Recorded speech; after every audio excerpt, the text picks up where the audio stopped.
Welcome to another episode of Giddy Up, and it's been another great week. I see the UK is getting horrendous weather while I was out having my lunch in paradise today, and it was like a heat wave here, absolutely brilliant on the beach. So one of the things I moved to Australia for, because the weather in the UK, I lived in Edinburgh, beautiful place to live, but weather-wise, unfortunately, it just doesn't cut it. So it's been great over here, and we've got the Grand National. You've got people talking about the Grand National now, and you've got time to get up with JP McManus. Didn't he qualify? Not enough runs. What happened there? I wonder who does the bookings. And I think the horse, to be fair, had a couple of complications and it kicked itself and things like that. And I can tell you, when a horse kicks itself, it's pretty awkward for you as an owner, because I had a horse that got cast in its box and it ended up a really promising 2-year-old and had it all geared up to go the next again season. Ended the season, cast itself in its box, never really ran again after that. So that's a fun of owning horses, though. It can be so topsy-turvy. And we've got Tiger Roll. He's been done by the handicapper, so he's not going to get the Grand National either. But we've got Cheltenham coming up first. It's getting closer and closer. We're about 3.5 weeks away to Cheltenham now. Super, brilliant week. It's absolutely brilliant. I used to make the pilgrimage there every year. I stayed in Bishop Cleeve, just down the road. We used to walk to the course in the morning, walk to the first pub, and then just go through all the pubs in Bishop's Cleeve. It's about 2 or 3. And all the Irish boys, and we'd end up at the one that was open the latest, where they're all up at the end of the night playing their songs and singing their songs. Great banter, absolutely brilliant crack there, so superb, and the Ladbrokes was always slaughtered on the corner. So another one to this week with the bookmakers. Canberry showed the boy up and said, come on, let's get this sorted out. Took it to the Twitter, everybody got on top of it, and £100, you put £100 in your account, you get a winner at 4-1, and you can't get your money out. It's absolutely shocking. They're trying to come up with all these solutions, and the simple solutions is you really need to start thinking where you're putting your money and watching these bookies, because if that's what they're doing to you on a simple winning bet, it's just totally out of order. And remember, you're in charge, you decide where you put your money. And that was an absolute shocker, and hats off to Can for giving that a wee bit extra publicity and a good push there, because that's really what it needed. It needed everybody to know about that. Likes on Twitter, retweeted and things like that. As Corals was the bookies. Absolutely shocking. Really is poor. Now what about Peter? If you bet Angel, Peter, you'll not get a more dedicated guy than Peter, and there's so many out there. Peter, everybody's posting things all the time, and it's all free. They're putting content up there just to keep the industry ticking over, which is brilliant. And of course, Peter's got his Bet Angel, which is a great product for your automation and your trading. But his Valentine to Betfair was, he's no love with Betfair, and he's just done an interview with the lovely Karen in Betfair Australia. It's really funny, because I'll put a link at the bottom of this video. There's a real good song for Billy Connolly, If It Wasn't For Your Wellies, and all that I would say to Peter, if it wasn't for Betfair, where would you be? So I've put a link into the bottom of this video, and you can have a listen to that. An old song for Billy Connolly, who's unfortunately not keeping the best of health now, but he'll get there, and he's had a great life, and he's a really good laugh. And it's one of these things at New Year, you either love him or you hate him, and he's got better with age, and really is a funny guy. I met him one day in Edinburgh on the High Street, and I couldn't believe he's only a wee guy, but a lovely wee guy, for a chat for 10 minutes. It was great to meet him. So back to the weather.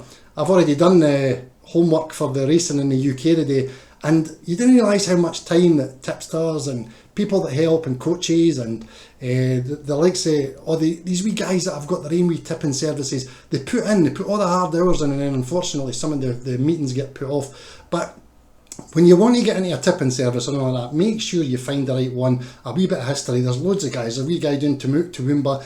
Met him a few times. Absolutely brilliant. Great wee guy. Great crack. Good laugh. And if I was an Australian punter, I'd be on him and be following his tips on a Saturday and a Wednesday, definitely, because I've seen the work that he puts in, and he's got a good attitude to the whole racing game, things like that. So there's loads of people to find out there.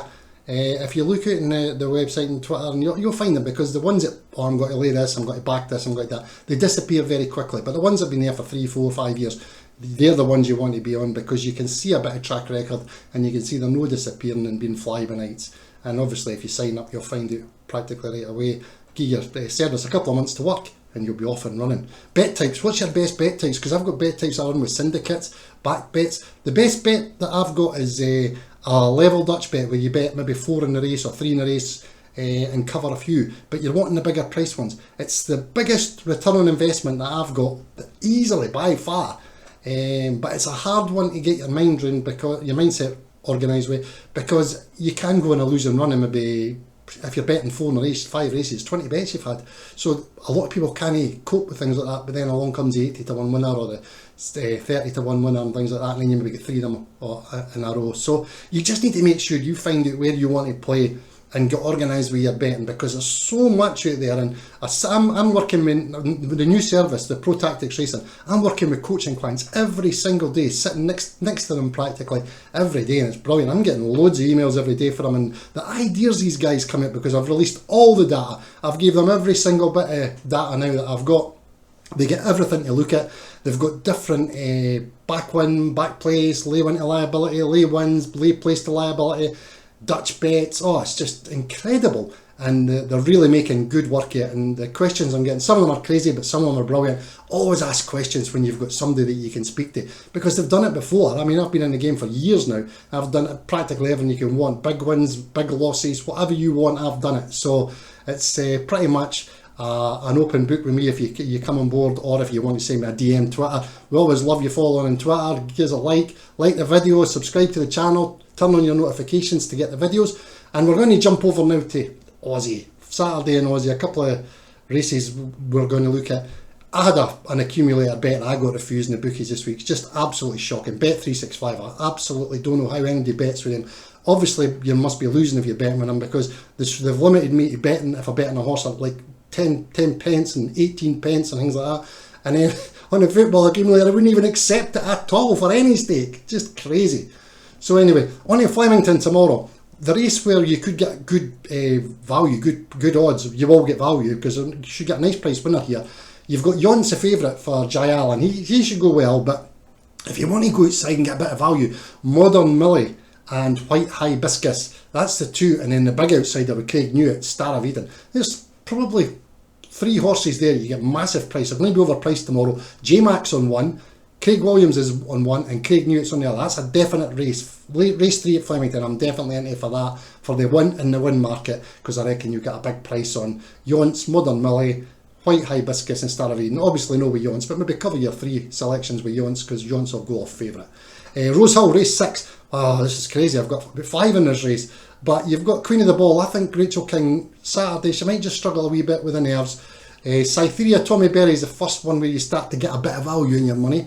And then you're going to OJ with Tim Clark. But then you're going up to real good value up here. Spacewalk, Magic, William Pike. He'll be keen to impress at Rose Hill on Saturday. So Magic, William Pike and Zambezi River, Hugh Bowman. Big price that's going to be. It's going to be a massive price at Zambezi River. And then here's your bet for Saturday. This is the one that will get you banned for the bookie. If you go into the first race at Flemington and go Rossi, Chris Waller, there's no jockey on it, so it'll be a lightweight. And then you've got Flemington, that's for a place, Rossi, in race 1. For a place, American Angel, Jamie Cash, she's always reliable when she's on a front runner, a low market price. That'll be second favourite probably.